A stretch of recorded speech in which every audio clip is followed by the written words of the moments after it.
and welcome to Newsmax TV. I'm John Bachman. With us right now from Tallahassee, Florida is Al Cardenas. He's the chairman of the American Conservative Union, and today we're going to talk about immigration reform. Chairman Cardenas, thanks for being with us. Great to be with you, John. And especially since I know you're feeling a little under the weather, we appreciate you being with us.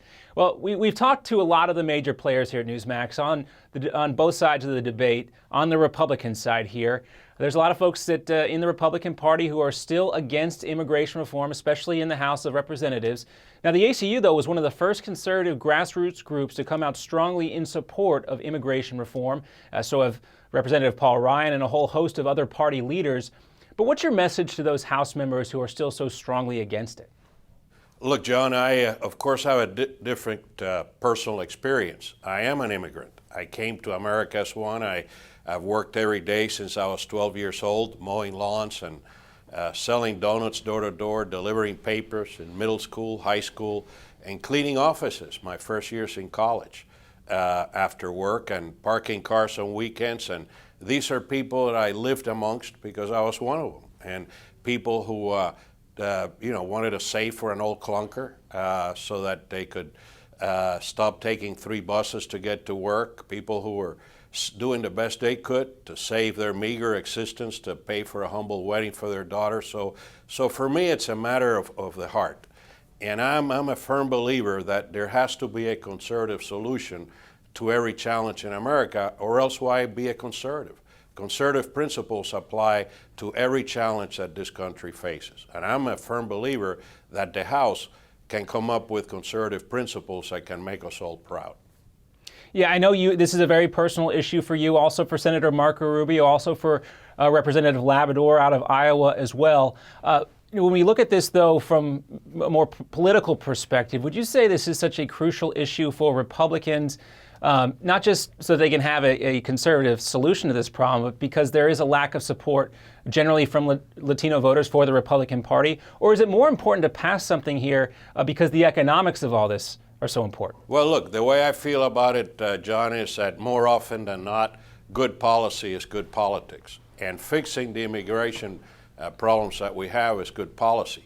How can we as conservatives want to have a border that has little control? How can we as conservatives want to accept a de facto amnesty that President Obama has imposed? How can we as conservatives let countries like Canada, India, China, and others surpass us on technology because we're not educating enough kids and can't bring qualified people to help fill those jobs? In my opinion, America without a proper immigration policy is doomed to the same fate that most of Western Europe and Japan are. They have aging populations, declining populations, less productivity, and their GDP records are abysmally compared to Russia, to Canada, to Brazil, to China, to India. So if we want to be competitive, we've got to grow our country's population smartly. Therefore, we've got to redo our immigration policy. Right now, our legal immigration policy, 85 to 90% of the people who come here is either for family reunification or for a lottery. I mean, what's with that? That's no way to plan our country's growth and prosperity. Conservatives need to get to work. They need to pass border and internal security that befits who we are as conservatives. We need to pass market-based demands for employment to fix our legal immigration problems. And yes, I think we need to give legal status to the people who are here. I think many of my friends in the House justifiably are concerned about even a long-term path to citizenship. That should be on the table, but a legalization makes sense. These people are working here already. They're in the shadows. They're not being as productive as they could be, but they've been trained. They don't pay taxes. They live in a shadow environment, and we need to legalize the process and do away with what the president has done, which is against the rule of law, just a de facto amnesty without penalties, without assimilation, without paying taxes. I mean, what the president has done is instilled probably one of the most lawless systems we've ever had in America. Yeah, you've been hammering this issue of this de facto amnesty, basically condoned by President Obama during his 2 terms here in office. When But we have also had the chance to interview some folks here at Newsmax who will go as far as to say that the Senate immigration bill, which is out there and it's on the table, is not an improvement on the system that we have now. How do you think these folks can continue to make that argument, and what would you say to them to try and to change their minds? Well, it is an improvement, and you have to remember it's probably the best they could come up with, given that Senators Reid and Schumer were leading the effort. I think our guys wanted to make it as palatable as they could, and they obtained some concessions on border security. They obtained concessions on this lengthier path to becoming legalized and so forth, imposing penalties. But I think the House could do a better job. We're a conservative chamber. We can redo immigration reform. We can make it the way we want it to be. We can start from a blank canvas, and they go with an open mind to the conference committee and try to come up with a bill that's acceptable to conservatives, and certainly a vast improvement over what we have now. You know, the applause lines are to say no, to get an applause, but what's that get the country? A continuation of a broken system?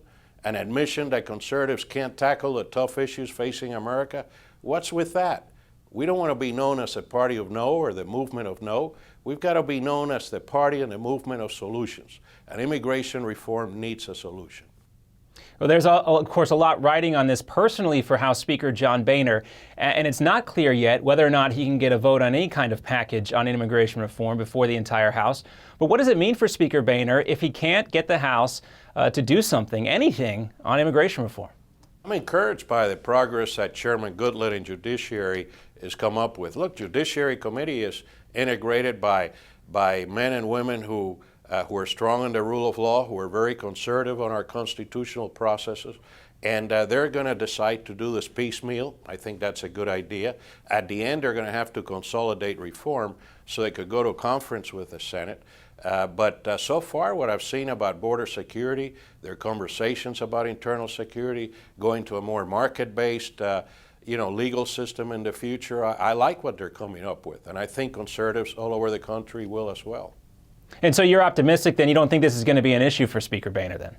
I don't. I think, look, the Speaker did the right thing. I've always been an advocate, as you know, in many editorials, that we ought to impose a Hastert rule and have a majority of Republicans in the caucus before a bill, before it gets to the floor, just like Democrats do in the Senate. In this case, I believe the majority of conservatives are going to get to the floor the bills that Judiciary Committee passes. And so, look, there are always going to be 20 or 30 who are going to try to grab the applause lines and say no to everything, but that doesn't solve anything. I think the majority of conservatives are going to be in line with a conservative solution. And so far, from what I've seen by the actions of Chairman Goodlatte and his committee, we're in good course. We're headed in the right direction. We also talked to John McCain this week, and you just mentioned how your hope that this can get to conference between the House and the Senate. John McCain had a similar sentiment that he hopes the House will be able to pass something and that this bill will go to conference. But do you think Congress has the ability to tackle something of this size?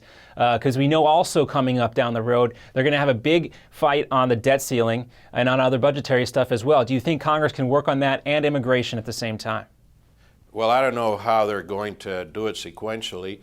Probably the debt ceiling issue can be dealt with in October, and most of the immigration components can be tackled in right after the Labor Day recess. They've already done quite a bit of work on the security aspects of it. They just need to get to probably the next half a loaf of the immigration debate. But I'm confident that they will. And listen, we're much further along than we were 5 or 6 years ago. The activist groups, both on the right and the left, are much more engaged. Members of Congress, by and large, are much more engaged. The nation's been debating this publicly for close to a year now, and so the public is much more informed. I think this is it. We've had a broken system for 2 decades, and we can't go on in our country without a tax reform, without energy reform, without immigration reform. This stalemate is killing our nation and our possible prosperity. Many of us wonder whether we're in the ascendancy or the descendancy. And what's happening in the Congress has a lot to do with the mood of the country. And listen, if our investors and our capitalists are not confident that government can run this country well, they're going to invest in India, they're going to invest in Brazil. and millions of jobs are going to be lost. We better get this right, and we better get this right now. Yeah, so, and so there's optimism there, and that's good to hear, and good to hear about the progress as well in Washington. Last question I want to ask you real quickly is, how do you see this issue shaping the midterm elections come next year? Yeah, that's a great question, John. I still think overall around the country, the country's economy, the president's performance would probably be the two most significant comments. But in places like the border states, Florida, some states in the Northeast, immigration reform will be a big deal as well. Are you hoping that there's going to be something in place that even in states that don't have borders, that this will be an issue that Republicans can run on, say, we came together, we took a look at this issue, we found a conservative solution, and we got that passed? Do you think this is going to be an issue that Republicans in places like Kansas might be able to run on? Well, look, this will take some courage. There's some members that say, you know what? I only have 5% Hispanics in my district. Why get burned on the issue politically? My answer to them is, well, why be in Congress? You're supposed to be a public servant. You're supposed to be courageous. You're supposed to take a firm line on issues that need your assistance as a public servant, to pass the right laws, to do what's politically convenient and expedient. In my opinion, is not deserving of the state of the country right now. We need leaders in Congress who can show some courage and can show some conviction, John. And I think if there are people who are just playing politics with this thing, let them retire and go back home. Yeah, and the Lord knows the American people are looking for a solution on this. Chairman Al Cardenas and the ACU, always great to talk to you, sir. You have a great day, and I hope you feel better. Thanks, John. All right, thanks for watching Newsmax TV.